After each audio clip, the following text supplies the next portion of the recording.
بسم اللہ الرحمن الرحیم۔ ایک بہت ہی گناہگار شخص حج کرنے چلا گیا۔ وہاں کعبہ کا غلاف پکڑ کر بولا، الہی، اس گھر کی زیارت کو حج کہتے ہیں، اور کلمہ حج میں دو حرف ہیں، ہے سے تیرا حکم اور جیم سے میرے جرم مراد ہیں۔ تو اپنے حکم سے میرے جرم معاف فرما دے۔ آواز آئی، اے میرے بندے، تو نے کتنی عمدہ مناجات کی، پھر کہو۔ وہ دوبارہ نئے انداز سے یوں پکارتا ہے، اے میرے بخشنہار، اے غفار، تیری مغفرت کا دریا گناہگاروں کی مغفرت و بخشش کے لیے پرجوش ہے، اور تیری رحمت کا خزانہ ہر سوالی کے لیے کھلا ہے۔ الہی، اس گھر کی زیارت کو حج کہتے ہیں، اور حج دو حرف پر مشتمل ہے اور جیم۔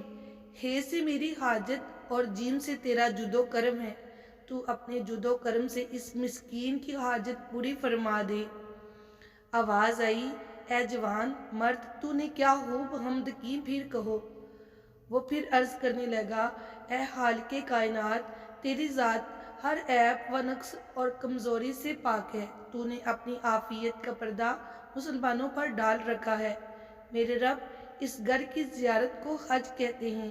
حج کے دو حرف ہیں، ہے اور جیم۔ ہے سے اگر میری حلاوت ایمانی اور جیم سے تیرا جلال مراد ہے، تو اپنے جلال کی برکت سے اس ناتواں ضعیف بندے کے ایمان کی حلاوت کو شیطان سے محفوظ رکھنا۔ آواز آئی، اے میرے مخلص ترین عاشق و صادق بندے، تو نے میرے حکم، میرے جود و کرم اور میرے جلال کے توسل سے جو کچھ طلب کیا ہے تجھے عطا فرمایا۔ ہمارا تو کام ہی مانگنے والے کا دامن بھر دینا ہے۔ مگر بات تو یہ ہے، کوئی مانگے تو صحیح، کسی کو مانگنے کا سلیقہ تو آتا ہو۔